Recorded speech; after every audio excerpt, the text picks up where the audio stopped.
Hey everyone, so welcome back to my channel. It's finally time to reveal my new daily, which I love it. I did not expect to get this car, but if you don't know the story, my Genesis G70 that I actually really liked and I wanted to keep the car for longer than I thought I was gonna keep, started giving me a lot of problems. My rear differentials got replaced twice within the first year of owning the car. Before the car had 14,000 miles, I had two new rear differentials. My cameras would not turn on randomly. My Apple CarPlay was keep getting disconnected. My phone wouldn't charge with the cable, like stuff like that. Sunroof. My sunroof was fixed twice because it had malfunctions and it had like popping and cracking noise. Annoying and loud. To the point when Genesis said we're just gonna order a new sunroof, we can't repair this. And that was the melting point. I was like, I'm done with this car. It's been to the shop so many times, and then sometimes with Genesis you have to wait 2-3 months before you can get a loaner car at certain dealerships. Obviously every dealership operates separately, if you don't know. So after my Genesis G70 was bought back by factory, I was looking for a new daily. I dailied my ML55 for about a month. That car was very not ideal, I would say it this way. Something I wouldn't daily ever again. I thought I could, but I would never do it again. Reason why: terrible gas mileage, 40 miles per gallon average, like 10 in the city, 17, maybe 18, 19 highway if you get lucky on the cruise control, no traffic, just flowing at a constant speed. Everything felt outdated. Everything felt like it's a low build quality Mercedes-Benz. There is a reason they call them Alabama trash cans. Which, let's say, if I had my EW210 E55 that I sold this year for a daily, I would not have problems. That E55 was such a good car. That car was comfortable, had like 24, 26, 25 miles per gallon on the highway, smooth, comfortable, good acceleration, good sound system. Believe me or not, that sound system did not feel outdated. While on the ML, my speakers are rattling. Everything rattles inside the car. It's not that comfortable. So it's a body on frame SUV, heavy to drive. So I was like, okay, I think I need a new daily. Can't do this after a month. My first options was BMW M340 and C43. I drove the C43 a couple of times. As if you don't know, I'm a diehard AMG and Mercedes-Benz fan. I'm very biased towards those cars. But as many times as I drove the C43, I couldn't seem to like the car to the point when I was like, yes, I'm ready to pay so much money for it. If you get what I'm saying, that car, it's not a bad car, but it's definitely not a $75,000 car. The interior is interior build quality is not there. The car does rattle.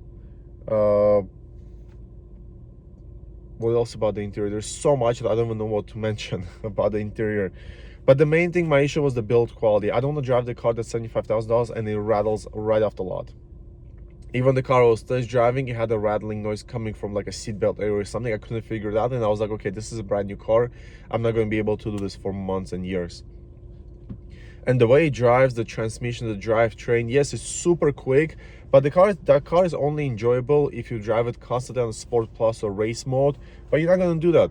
I wanted more daily, comfortable sports car, which is fun to drive. I can take it to the canyons on the weekend casually, and most of it was a comfortable commuter.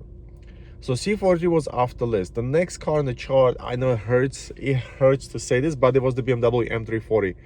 Look, after I drove the M340, I was like, wow, it's honestly a great car. There is a reason why everyone complimented it.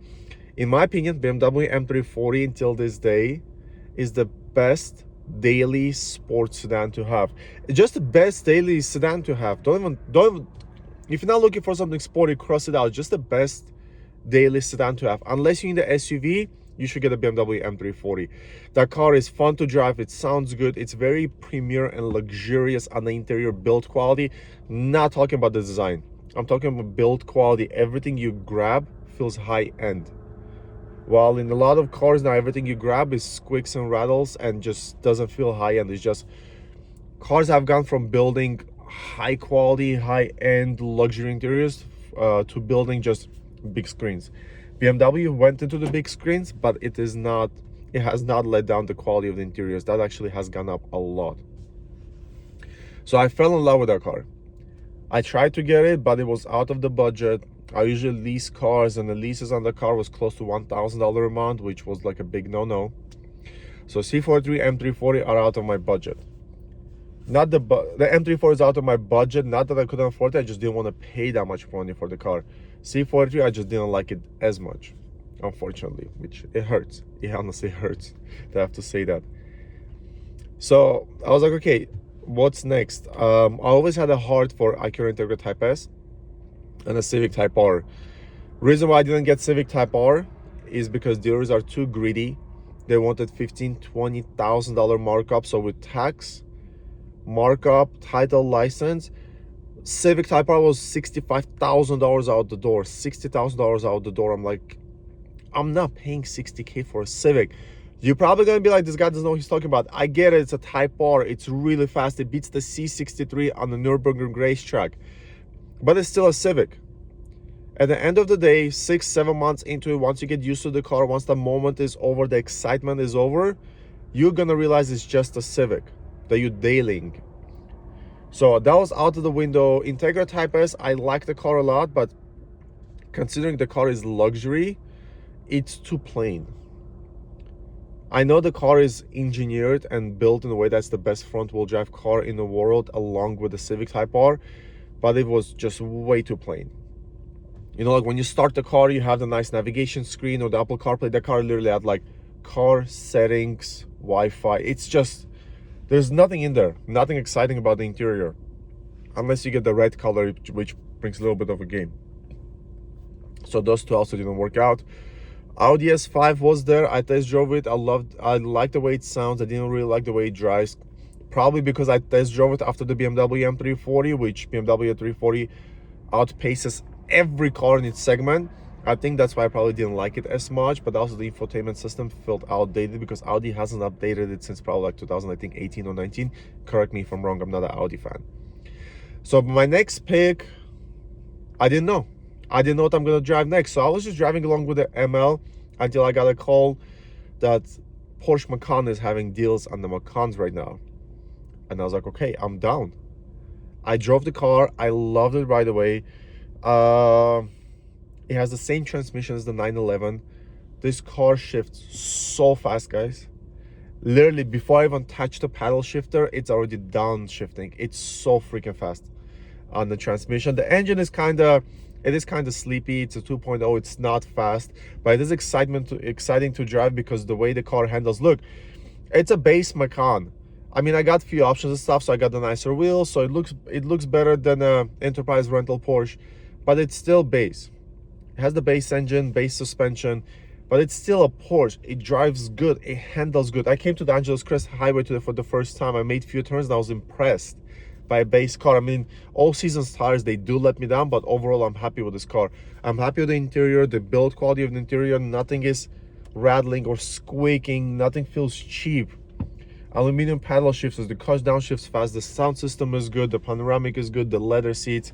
I like, let me zoom in, yes. I like this portion that the Porsche emblem is on the badge. Sorry, the badge is on the headrest of the car. There's a couple of cool things I like about this car.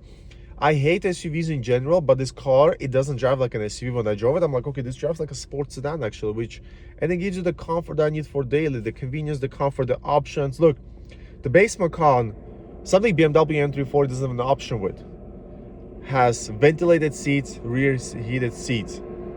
Like, come on, this is a base car. So I liked it a lot. I drove it, fell in love with it. I'm like, okay, let me get it.